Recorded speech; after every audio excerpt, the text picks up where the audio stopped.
Vous avez kiffé Battle Royale, Hunger Game, ça vous parle, vous êtes un gamer, et le sang ne vous fait pas peur, restez, ça va vous plaire.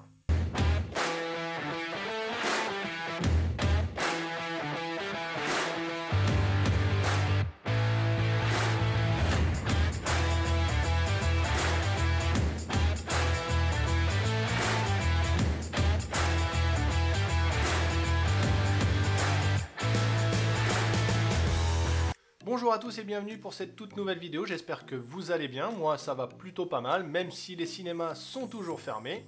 Mais encore heureux que les services de streaming sont là pour nous fournir un peu de séries. Et justement aujourd'hui on va parler d'une série, Alice in Borderland.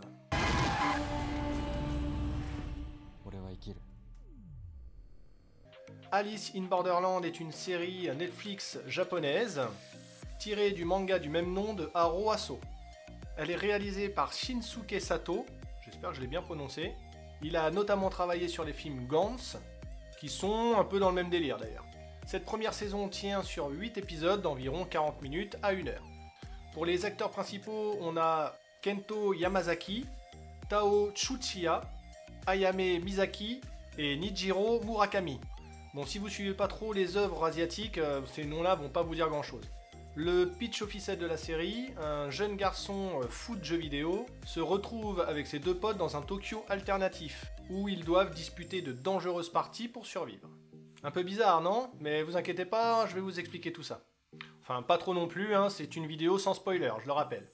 On suit Arizu, Chota et Karube, qui vont se retrouver malgré eux dans un Tokyo complètement vidé de sa population. Alors totalement, pas vraiment, hein, mais c'est clair qu'il n'y a plus grand monde dans la ville. Et c'est là que se trouve la vraie intrigue de la série. Où sont tous les habitants? Les gens ont disparu? Se sont-ils fait enlever? Nos trois protagonistes sont-ils toujours dans leur ville? Est-ce que nous avons affaire à un multivers? Eh bien pour répondre à cette question, mais surtout pour survivre, ils vont devoir participer à des jeux où la défaite est synonyme de mort.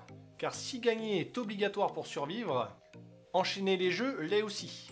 À chaque fin de jeu, les gagnants remportent du temps pour leur visa. Un visa qui arrive à expiration, c'est la mort. Bref, vous l'aurez compris, cette série n'est pas là pour blaguer, et du mort, il va y en avoir. Alors qu'est-ce que j'ai pensé de la série? Bien déjà, il faut savoir que moi je ne suis pas un grand fan des œuvres asiatiques. Je sais pas, il y a quelque chose qui me gêne dans leur jeu d'acteurs, je trouve pas que ça soit vraiment exceptionnel. Après attention, hein, je déteste pas, il y a des œuvres asiatiques qui sont magnifiques, hein, qui sont superbes même. Mais je prends en exemple Parasite, qui a été, comment dire, le film quasiment de l'année. Pour moi, je l'ai trouvé bon, mais sans plus. Ah, je sais pas, il y a quelque chose qui fait que, je sais pas, je ressens rien quand je les vois, en fait, ils me procurent aucune émotion. Mais bon, ça m'empêche pas d'être curieux et de regarder quand même. Ah oui, et aussi comme je vous disais en début de vidéo, c'est tiré d'un manga que je n'ai pas lu. Du coup, je connais pas l'histoire, mais ça, à la limite, ça peut être un avantage, comme ça, je fais pas de comparaison. Bon, sinon, j'ai vraiment bien aimé la série, je l'ai regardée quasiment d'une traite, sur 2 jours, parce que oui, j'ai un boulot, j'ai une femme, j'ai des enfants, j'ai une vie de famille.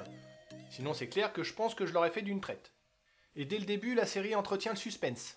Ce qui fait qu'on ne sait pas à quoi s'attendre, ni qui se cache derrière tout ça. Ce qui rend la série palpitante et intéressante. Alors vous aurez sans doute fait le rapprochement, hein, Alice in Borderland avec Alice au Pays des Merveilles, et ça, la série y fait quelques allusions.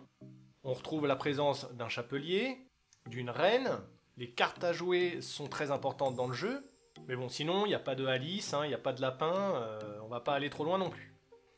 Tokyo vidé de ses habitants apporte d'entrée de jeu une atmosphère particulièrement impressionnante, digne des plus grandes productions américaines. La première partie de la saison se concentre sur la découverte du jeu, le mécanisme de survie, des arènes, tandis que la fin apporte une dimension un peu plus humaine, où on voit vite que le travail d'équipe peut faire la différence. Alors, au niveau des effets spéciaux, bon, il y en a certains qui sont un petit peu cheap, mais dans l'ensemble, ça reste très correct. Par exemple, les scènes de combat au corps à corps, et il y en a pas mal, eh bien elles sont très réussies et très bien chorégraphiées. Les séquences de jeu arrivent à te mettre une pression, elles sont symbolisées par des cartes à jouer. Le chiffre sur la carte indique le niveau de difficulté, tandis que la couleur indique son type. Pour ne pas les citer, par exemple le pique désigne une épreuve physique, le carreau désigne une épreuve intellectuelle, le trèfle lui désigne une épreuve équilibré entre le physique, l'intellectuel et le jeu d'équipe. Le cœur, quant à lui, désigne une épreuve psychologique. Et croyez-moi, c'est bien les pires. Donc vous l'aurez compris, le jeu avec une carte 2 de pique, c'est pour les minces, comme moi un peu.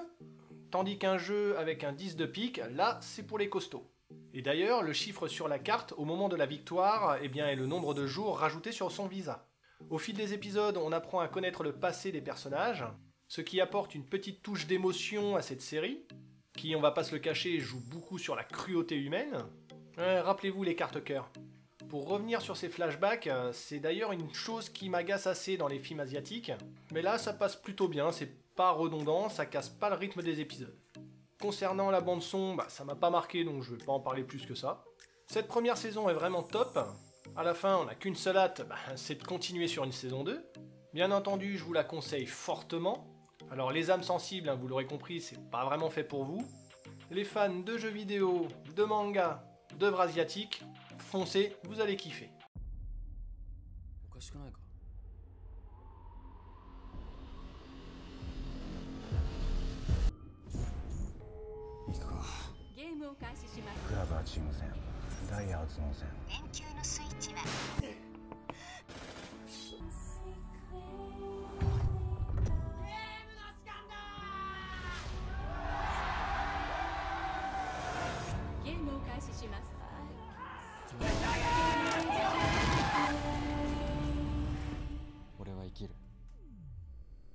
Bref, c'est tout pour cette vidéo, j'espère qu'elle vous aura plu.